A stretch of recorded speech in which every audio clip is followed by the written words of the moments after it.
December, trying to end the year on the positive note here in Albuquerque. You know, as you all know, there's been a lot of activity going in New Mexico with Holly Holmes winning that world title, which we're all proud of her that she won that title because she really put this city on the map. And I think it's up to a lot of the local fighters that we have here in New Mexico to keep this going here. And I know that we're all proud of her, and we're, you know, it was a fight that we were, I personally was surprised with the outcome. I thought that she could beat this girl, but I didn't think that she was going to destroy her the way she did, and so quick. And so that makes us very proud here in New Mexico of Holly Holmes. So we want to thank you. The other thing is that, you know, we lost a great fighter, one of the world champions, Bobby Foster, here this week. And, you know, he put New Mexico on the map too. You know, he was a great champion, fought a lot of people all over, including Muhammad Ali and some great fighters. And so, too, at our next fight, we're going to dedicate it to him. And, you know, of course, give him a 10 count and recognize him because he helped the boxing community here. And I think everybody would love to someday be like Bobby Foster, what he did in the boxing world. We do have a good card. We have it's going to be a pro-am. We have a lot of amateurs here in the state that are coming up, so we're trying to showcase them. We're bringing people in from Phoenix, from Garden City, Kansas. I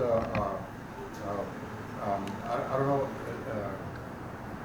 Well, from El Paso, I know some kids are coming. Farmington has a great. I was just at the Jim Lewis tournament a couple of weeks ago. I went to that, and Farmington really had a tough team. And they're bringing them down. They're bringing down a professional to fight, and they're bringing their kids to fight in the amateur show. It's going to be a show that's going to start in the afternoon from 1 to 5, the amateurs, and then we have a break, and then from 6 we open the doors for the professionals. And a lot of the kids are very excited that they're going to be having a pro-am. We haven't had too many of those here in Albuquerque in a long time. And so that's one thing that Chavez Promotions is bringing for the boxing. We're trying to set up our schedule for next year, the boxing that we're going to have, and just keep on working at it. I appreciate the press, the journal has always been there for every card that's in the state. You know, they help us in getting people and getting fans in there, and just, you know, all the press, you know. Joe, you need to tell them if they buy a ticket to the regular pro. Yeah, it's just that one of the things that if they buy a ticket to the pro show, they can go into the amateur show with that same ticket. So it's free. Otherwise, it's $15 for the amateur shows. That's all they want to see. So we're giving people a chance because a lot of them are going to be coming from. We're going to have a lot of people coming from out of state, especially for the amateur show and also for the professional. You know, we have Josh Torres against Daniel Gonzales. You know, Daniel is a fighter from Montana, very experienced. You know, his record is some little deceiving because he's won the last 2 of his 3 fights. And you know, and he's fought some good people. I mean, he fought the AB Khan last year, I think at 14. He lost by decision, and then he fought that Campos. Is it Campos? The guy, yeah, that has like over 100 fights, you know. And he fought him right after he fought him, and he went the distance with him. So I'm sure he's gonna come over here and good fight, you know. Then of course we have Alex Ortiz. He's been with us for all his fights except one. He's not here today. He has to work, and he's fighting Serrano Furley. He's from Farmington, Farmington Fight Factory. I think is the name of their organization over there. And of course we have Ronnie going to do a pro debut. You know, we have one of our great amateur fighters here in the state that's turning pro. And, you know, this is the kind of fighters that we're looking for, you know, here in the state. And I'm glad that he decided to have his pro debut here in New Mexico. And hopefully he keeps fighting here in New Mexico, because I'm sure he has a lot of fans. And he's going to be fighting Antonio, and this is a hard name to Sorvano. Solorzano? Sorvano? Zano, yes. Okay. Anyway, he's from Garden City, Kansas, too. So, and then Michael Coca, which you all know, Michael, he comes to fight every fight. He don't care who he fights with. And he's fighting Jose Pena from Tucson, Arizona. And Michael's always given us a good show when he comes to fight. And that's our professional card that we have. And like I say, this is a card that we did pretty fast, because we wanted to have one show before the end of the year here in Albuquerque. And I think it's important so that we keep the fighting going on here in Albuquerque, because there's not a lot of it going on. So then at this time, I'd like to introduce Josh, which is our local champion from Albuquerque. Josh, you want to say a few words? Yeah, I just want to thank you guys for coming out today. I want to start off by giving all glory to God in everything that I do. I want to thank Chavez Promotions, of course, for putting on these events for us. You know, it's great that they're giving us one more here in the city before the end of the year. They could have played it safe and waited until next year, but I think even Joe himself has somewhat of a fighter mentality. He wants to take that risk, and I'm very grateful for them. You know, they've been there through my highs and my lows in my career, and I'm just very blessed and very thankful to have them on my team. What weight are you going to fight at? This guy's pretty big. Yeah, the max for this one is 52, only because that's all he can get down to. But from here on out, I'll be fighting back at welterweight at 147. So me and my team have decided to go back up in weight. And then, like I was saying, I'm just thankful for Chavez Promotions. I'm excited. Like I mentioned, going back up to welterweight, I feel strong.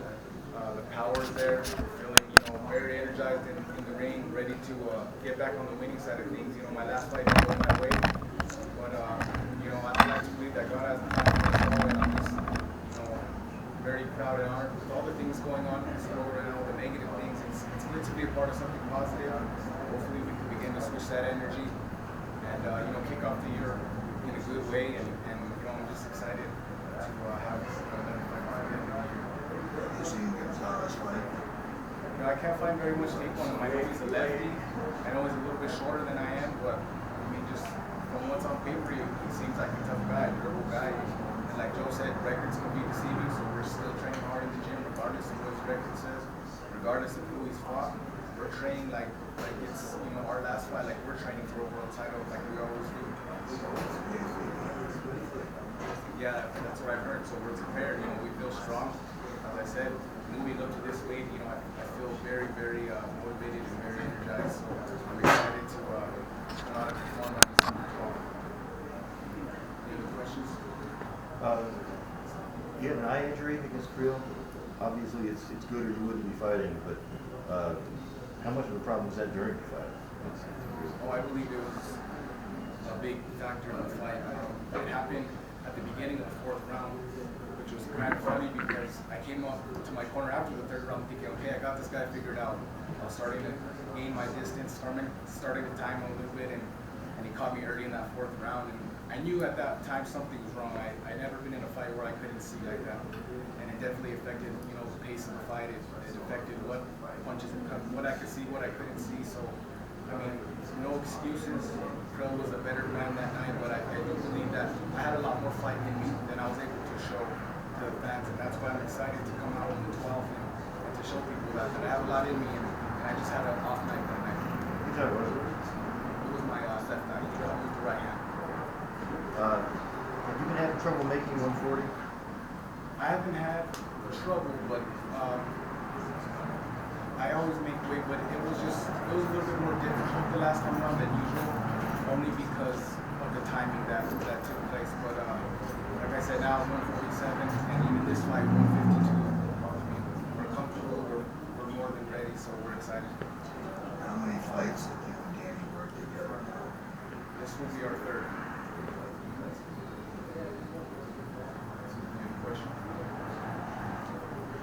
question So- for, sorry, go Oh, ahead. sorry about that. The community activity, is that still going on, Monday? Oh, that's right, yeah. Thanks for reminding me. I want to invite everybody to come out to a public workout we're having this coming Monday at 3 p.m. It's going to be at the Jack Unloaded Community Center. Everyone's invited. We'll have waters. We'll be, maybe giving some posters away, doing maybe some small giveaways. So I just want to invite the public to that as well. Question for Ronnie. Ronnie, who do you train with? With Peter Maldonado Jr., just okay camp. How long have you been fighting? I started when I was about 15, around 15. I had my first amateur fight at 16, and did it since 16 till 17. And I did stop the past few years, but then that's why I came back. Decided to come back and go as far as I could. How many amateur fights have you had? 15 plus. Welterweight? So, oh, yeah, well, I'm fighting against welterweight, yeah, I'm racing. And again, Josh just, he explained what happened at the last fight.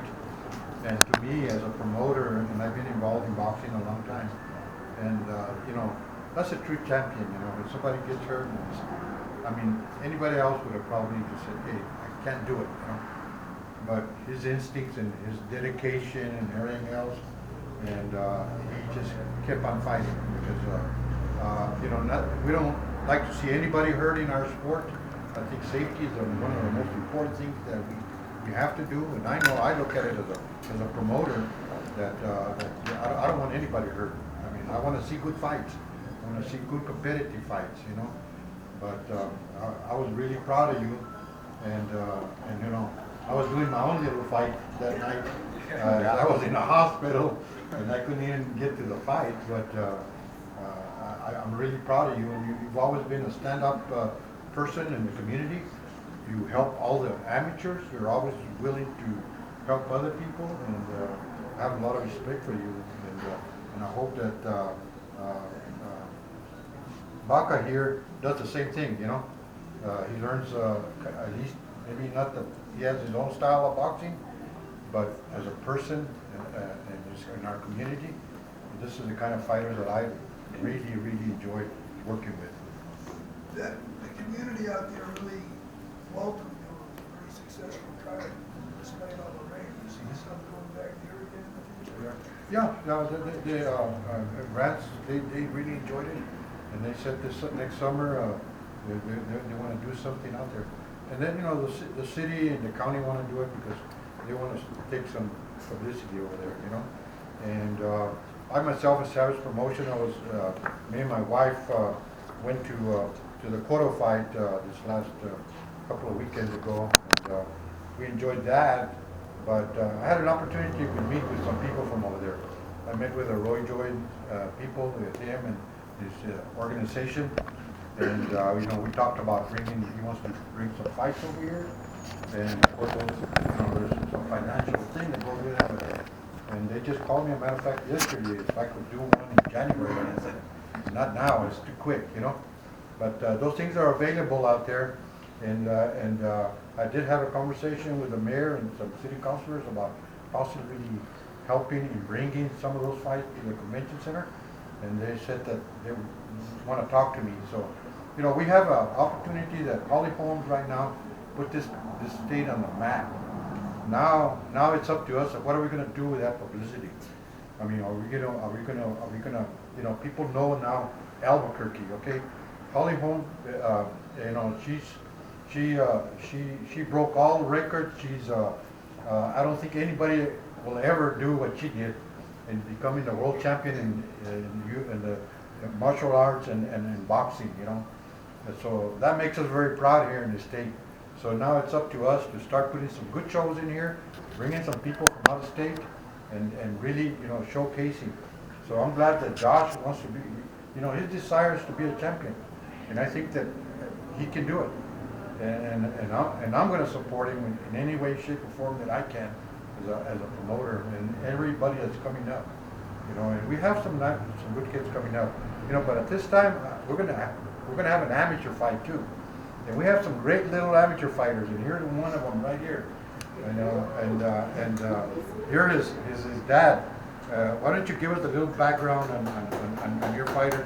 And not only him, but your daughter too. Okay, well, right now he's 10 years old, 65 pounds, 3-time state silver glove champion, 2-time junior Olympic champion, 2-time national champion. He'll be fighting against the 70-pound state silver glove champion, Adrian Cincinnatus. Right now he's currently ranked number 7 in the country at 65 pounds. And my daughter in the back, Shirai Maru, she's got numerous, last year 3 national championships, a couple, I think like 4 or 5 state championships, ranked number 2 in the United States at 145 pounds. Hopefully we can try to get her a match.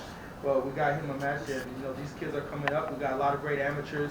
The kid that he's fighting is going to be an amazing fighter one day when he gets older. And I think the amateurs in our state of New Mexico are definitely on the come. You have good fighters like Josh, that's a good influence. He's like a big brother to my son that's giving him direction. Ronnie Baca's coming out the amateurs now to the pros. And definitely, New Mexico is definitely going to have a lot of great fighters coming up. So definitely give it up to these pros that are leading the way for the young guys like Yoruba Maru Jr. And like I say, we're committed to the boxing world, okay? And we know that the future of the boxing here is the amateurs. And there's some great kids that are starting to get national titles, and they need recognition too. Because that makes them proud too, it makes us proud, and people know that we have these fighters.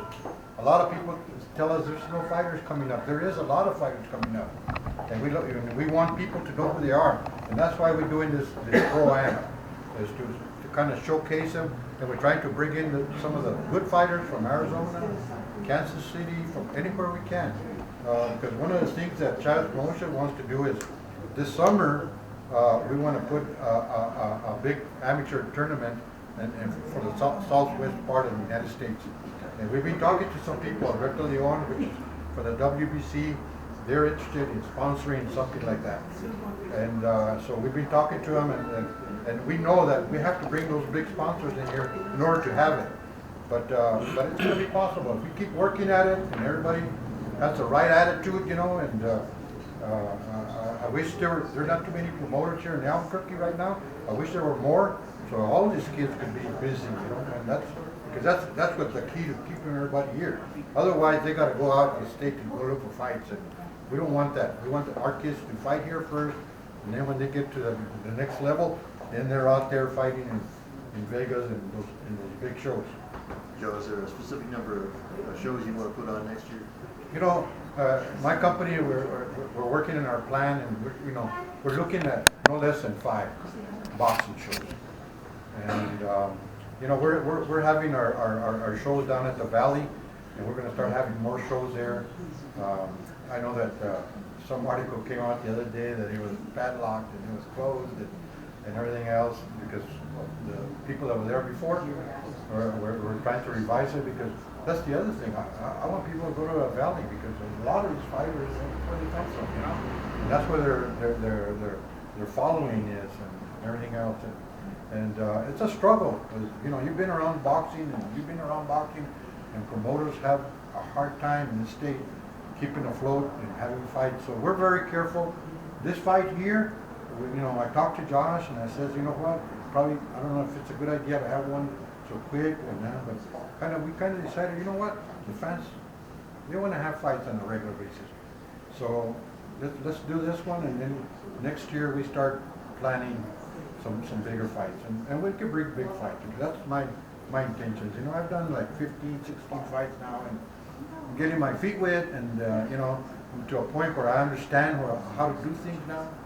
And even though I was involved in boxing and a commissioner and everything else, that doesn't teach you when you start dealing with boxers and promoters and different people. So that's where we're going, and we're going to keep it up. Me and my wife Isabel, she's probably the hardest worker we have in our organization because she keeps everything together. So with the help of you people and the press and giving these people the recognition. Because I always tell the fighters one thing, nobody buys a ticket to come to see me. They buy a ticket to come see you. My job is just to put the fights together, and I'm dedicated to do it. We have a small gym and our own gym, which is South Valley Boxing. And we have some amateurs, and we don't charge them anything. We have them there, And so we're trying to do our part too. And but I want to thank really all these guys. And one thing I'm telling the press, start giving this amateurs some recognition because they're going to be the future. And someday, these guys are good. They're winning national titles. They're not just fighting here. Because you got fathers like him that will take them. And that's a big problem in the state. When you take a team out of state, it costs a lot of money. I mean, and that's why a lot of them don't do it. So if we get all together and we get the best fighters we have here and we help them take them to those tournaments like the Jim Lewis and those things, those are the tournaments that count. You know, they're like world titles for the kids. You know, for recognition and rankings. I mean, we have a kid here that's ranked in the world. I mean, we had his sister is ranked in too. You know, I mean, they're in the amateur ranks. And I think I'm very proud of him. You know, I'm glad that I'm going to be able to put these shows together for them because I've done three amateur. I did the Golden Gloves one, and then the Golden Gloves State Championship. I sponsored that because you know they were looking for somewhere to have it. I said, well, I'll put it up because I want the amateurs to keep fighting here in New Mexico. You know? So again, I want to thank everybody. You know, I want to thank all the fighters, their parents, everybody that's involved in this thing, because it's hard. It's hard to be a fighter when you have to train for so long. And I'm trying to bring in bigger fights so these fighters can fight for bigger purses. I think that's very important in order to keep these people fighting, because it's, you know, once you're a professional, it's a business, it's a living, you know, and it's my job to try to kind of, you know, so I am working as hard as I can for everybody, and everybody's being just great with us. I mean, everybody's always pitching in for everything, and one of the things that I know, like Josh and his wife and his mother, and they understand that this thing is not easy. It's fighting, it's not at one time. It's hard to get promoters to do this thing, but I'm committed. Chavez Promotions is committed. We're committed for next year, and we're gonna do it one way or another. So again, I want to thank you. I want to thank Imbibe. Imbibe is coming on board as a sponsor, and they're helping a lot. You know, and so we really appreciate sponsors like them. We're probably going to have the weigh-ins at the library downtown. That's another sponsor that's coming out. And you know, without sponsors, it's hard to do. My friend Will McBride, you know, he's my main sponsor for my business, and he's been with me since I started. And he just, you know, he lives in Orlando, Florida. He's there every fight, regardless if he's here or not, or whatever. He's always there. And as you know, he went to the ringside World Championship, and he won the World Championship. 2 years ago, he decided he wanted to fight. He's an attorney. He's 40 years old, playing football. He's kind of fit. We trained him here in New Mexico. We took him to Kansas City, and he won the world title in his age. I think it was 40-year-old age, but he won the world title. So, you know, we have people like that are very involved with us. So, again, thank you very much. I really appreciate it. We're going to have the weigh-ins on Friday of next week, and we're going to have ready. We're going to have a bunch of amateurs ready. I know we have a lot of them coming from out of state and from out of town, so they're not here today. And most of my fighters, as you can see, too, are from out of town, so it's not easy to find fighters here. So until these kids grow up and, you know, are they ready to fight, then we can have fighters from here fighting each other. I remember when we used to have the Romero and Tapias, you know, that was something that everybody, when they went to fight in Vegas, that thing was packed from people from here because they were two local guys, and, you know,